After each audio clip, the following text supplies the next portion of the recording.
رفتن تو خاموشی یک چراغ نبود، خاموشی تمام خانه بود، تمام حیات، تمام دیوار. از آن شب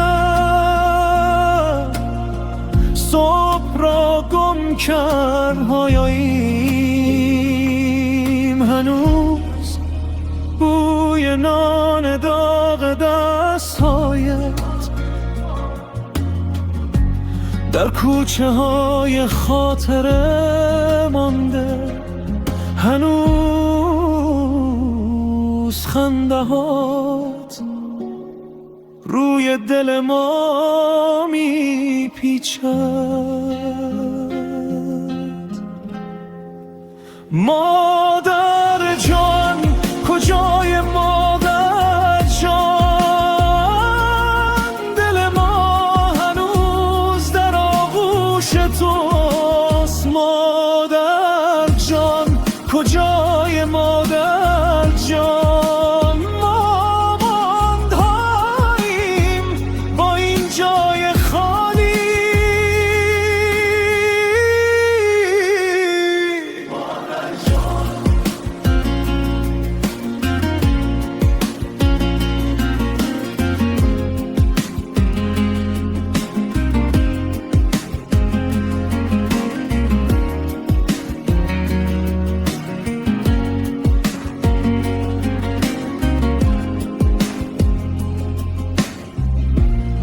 چه کسی شبها بیدار میماند تا تب کودک پایین بیاید؟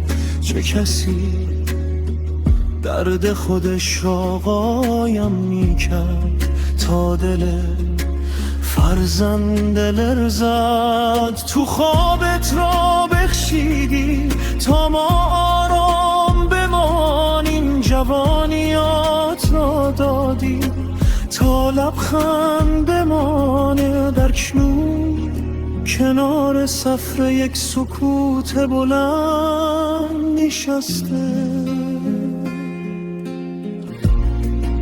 کنار ادعا، کنار خنده های نیمت ما درد میکشد و ما هنوز صدایت را صدا میزنیم. مادر جان کجای مادر جان،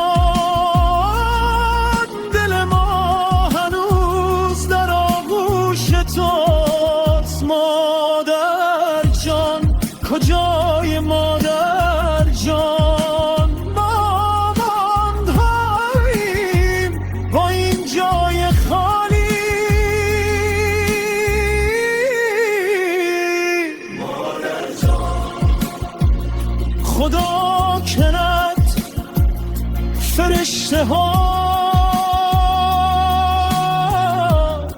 تو را به هنرمید گرفته باشند، همان گونه که تو ما را میگرفتی. ای مهربان بی صدا، ای پناه شبهای ما هنوز در آغوش تو کودکی.